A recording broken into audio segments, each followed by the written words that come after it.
Bonjour à tous et bienvenue dans cette nouvelle vidéo review. Aujourd'hui on va attaquer une réplique de points. Il va s'agir du Glock 17 Génération 3 de chez Tokyo Marui. Alors comme d'habitude chez Tokyo on a le droit à une très belle boîte, bien illustrée, etc.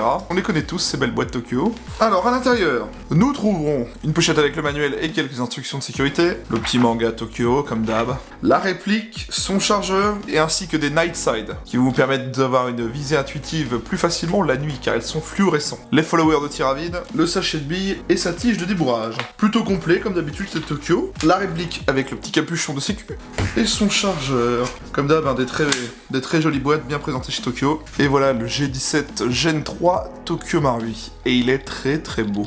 Toujours d'une qualité exceptionnelle chez Tokyo Marui, y a rien à dire. Vous pouvez voir ça au marquage ainsi qu'à la finition globale.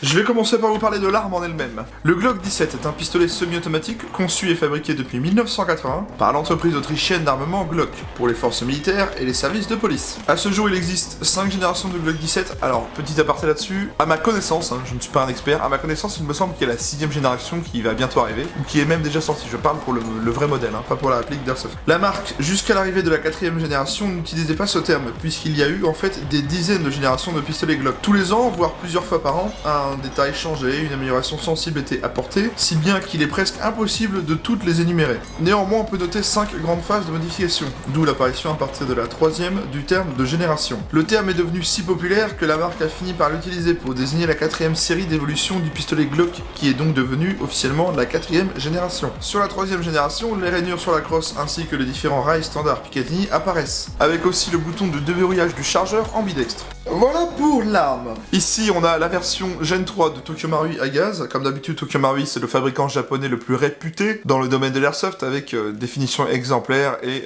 de très bonnes perfs d'origine. On va s'attarder un peu au manuel. Donc comme d'hab, dans la pochette, on a le manuel, des petites cibles et des instructions de sécurité en japonais. Tout est en japonais, aucune traduction en anglais. Alors le manuel chez Tokyo Marui, il est toujours très bien fait, je le dis à chaque fois. On retrouve les instructions de sécurité, l'utilisation de la réplique avec le garnissage du chargeur en gaz, le démontage, le réglage du hop-up, l'entretien, le garnissage en billes du chargeur, le plan éclaté de la réplique à la fin avec la désignation de toutes les pièces. Je le dis à chaque fois, mais les manuels Tokyo Marui, c'est d'une qualité, c'est comme la boîte en fait, c'est d'une bonne qualité et j'adore ça. J'adore quand un fabricant prend le temps de faire les choses bien et ça fait toujours plaisir. Alors donc, notre réplique. On va commencer par les marquages. On peut le voir, on a une très belle finition. Le logo Glock, 17 Austria, 9/19. Le grip pour l'insertion des doigts ici, très agréable, qui est apparu sur la Gen 3. Le logo Glock sur la poignée. Au dos du chargeur, on a Tokyo Marui, Glock, Made in Japan. De l'autre côté, on retrouve Made in Japan, SGK, Tokyo Marui, LTD. Gas Blowback System, un numéro de série qui correspond à celui de la culasse, un petit 9/19 sur le dessus, et en dessous, sous cette petite plaque qui sert aussi de sécurité supplémentaire, on a un numéro de série. Donc une très belle finition comme d'habitude chez Tokyo Marui. Alors, pour ceux qui ne connaissent pas trop la marque, Tokyo Marui, au niveau des répliques de points, elles sont construites entièrement en polymère, ce qui fait que même la culasse est en polymère, alors que bon, sur le vrai, c'est une culasse aluminium. Bon, évidemment, on a le chargeur qui est en métal, d'ailleurs, le chargeur, parlons-en, il a des très beaux marquages lui aussi. Glock, avec le nombre de balles. Voilà, c'est plutôt bien fait. C'est fabriqué en polymère, donc ça a un avantage et un inconvénient. Donc l'inconvénient, c'est qu'on y perd en réalisme, pour le coup. L'avantage, c'est que ça consomme moins de gaz et ça a quand même tendance à moins agir au cooldown avec les matériaux, et aussi parce que la culasse est légère et du coup emprunte moins de gaz pour tirer. Donc on avait plutôt une bonne autonomie, et l'avantage chez Tokyo Marui, c'est que bon ça c'est Tokyo Marui, c'est d'origine ils ont des très bonnes perfs. De toutes les répliques Marui que j'ai eu dans les mains, à chaque fois d'origine il y a eu des très bonnes perfs. Je prends l'exemple de mon Skarash Tokyo Marui AEG, mon MP7 GBBR Tokyo Marui. À chaque fois il y a eu des perfs d'origine, et pour vous dire, elles sont toutes les répliques Tokyo que je possède sont d'origine tellement que les perfs me vont. C'est un GBB classique, ça fonctionne à gaz. Pour ceux qui ne connaissent pas le GBB, je me répète. On a un chargeur qui utilise du gaz avec un système de valve juste ici, on y remplit de gaz et on met des billes. On peut armer la réplique en tirant la culasse, comme ceci une fois. Et après, à chaque tir, la culasse va effectuer ce mouvement, comme un vrai, et va réengager une bille à chaque fois, et on aura un tir semi-automatique. Au niveau de l'utilisation, c'est très simple.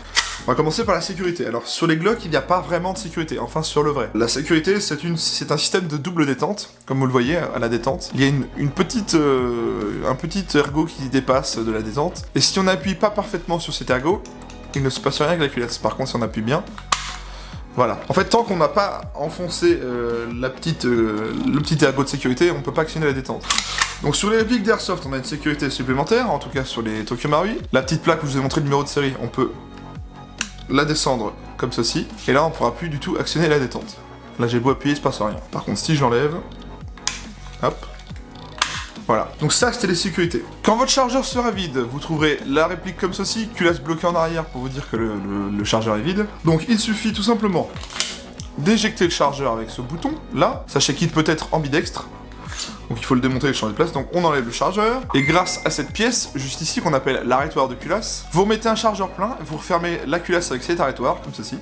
Voilà, ça reproduit un effet comme le vrai, forcément. Notez que l'arrêtoir n'est pas ambidextre, sur la génération 3 en tout cas. Et voilà, donc ça c'était l'arrêtoir de culasse. Les organes de visée. Alors c'est tout à fait classique à Glock, un cran de mire en U, un guidon avec des marquages blancs, histoire d'avoir une visée très intuitive et rapide. J'ai toujours adoré ça. On reconnaît un peu le Glock dans les jeux vidéo par rapport à cette fameuse culasse carrée. Ça fait vraiment une forme très carrée, c'est plutôt sympa. Pour le démontage et l'entretien sur cette réplique, ainsi que le réglage du hop-up, ça va se passer culasse ouverte. Donc pour le démonter, sur chaque partie gauche et droite, on a ce petit genre de bouton là, hop et hop. Donc on descend les deux en même temps, on tire la culasse en arrière et on la ramène vers l'avant tout en maintenant les boutons vers le bas. Et donc là on a accès à la partie mécanique interne. Donc pour le hop-up ça va se faire ici grâce à cette petite molette, là, c'est plutôt rapide. Hein. Faut démonter la culasse pour régler le hop-up. Si on veut continuer le démontage approfondi, on va enlever le ressort de rappel, on éjecte la partie canon du nozzle. Donc là on a accès au nozzle, donc très important il faut lubrifier cette pièce, hein. C'est elle qui permet le tir avec le gaz. Donc voilà il est monté sur ressort. Très important à lubrifier, même la première fois que vous recevez la réplique, il faut vraiment la lubrifier la première fois, ça lui fera vraiment du bien. Donc là on a accès à la partie canon externe, avec le bloc hop-up dedans. Vous voyez, hop, le réglage du hop-up se fait ici.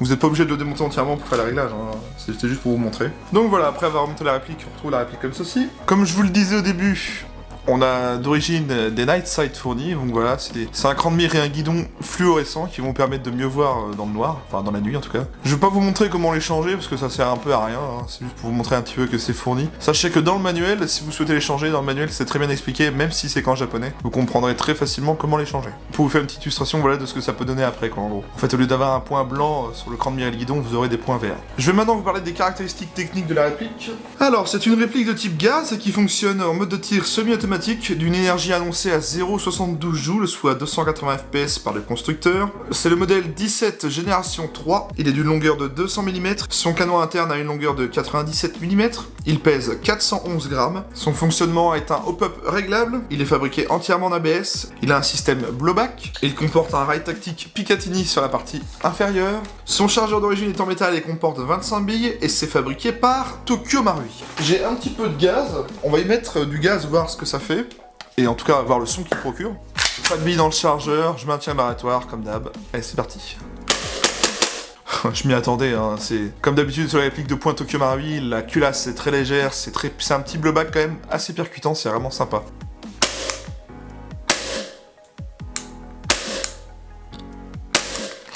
Ça marche bien, hein, c'est du Tokyo Marui, hein, de toute façon. Y'a rien à dire quoi. Hein. Rien à dire, ça fonctionne très bien.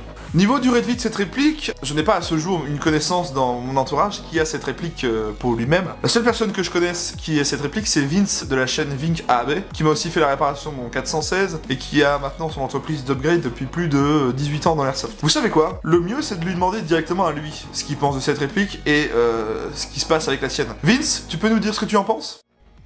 Salut Timmer, salut tout le monde. Donc oui, moi j'ai un Glock 17 de chez Tokyo Marui, donc 100% d'origine, qui a cette année 14 ans. Donc on voit qu'il a pas mal vécu malgré tout. Bon, voilà, en bas ici ça a pas mal vécu. 14 ans, bon bah ça a pris énormément de jeux. On voit que il y a du jeu de partout par rapport à un tout neuf, mais c'est normal, ça a du vécu.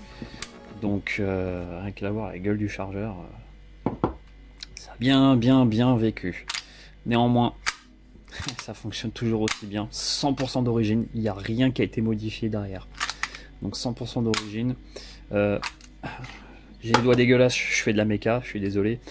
Donc voilà un petit peu l'intérieur. On voit que ça a bien travaillé. Les ressorts sont toujours aussi bons. Donc pour ça, pas de problème. À l'intérieur de la culasse, joint au pop canon, bloc, tout ça c'est aussi d'origine. Guide de ressort. Hop, même le bloc pop a vraiment bien travaillé. Donc il commence à se faire vieux le pauvre, mais fonctionne toujours aussi bien. Le joint de la tête de piston est encore bon. C'est un effet d'optique hein, si je mets comme ça. Encore bon, le ressort de nozzle aussi, pas de souci. Non, c'est vraiment un très bon PA, vraiment super fiable. J'ai pas eu de problème en soi avec, si ce n'est un manque d'entretien une fois ou deux, mais c'est tout quoi, franchement. Voilà. Donc au 134A et pas au 144, voilà ce que j'obtiens.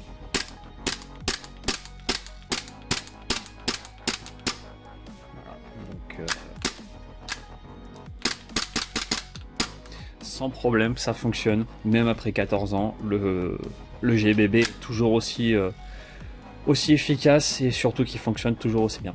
Voilà, allez, je te redonne la main, Timer. Merci à toi Vince de ta présentation. Bien, maintenant on a fait le tour de la réplique. Ce que je vous propose c'est d'aller au test chronie et au test de tir et on se retrouve juste après.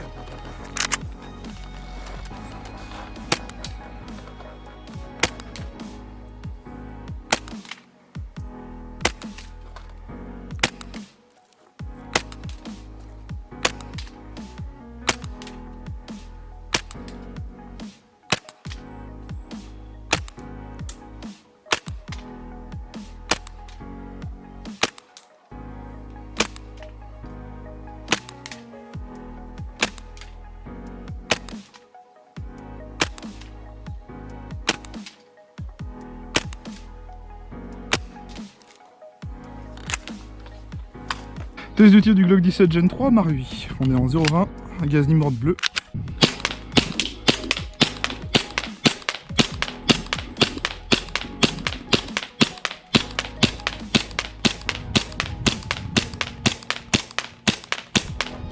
À 20 mètres là.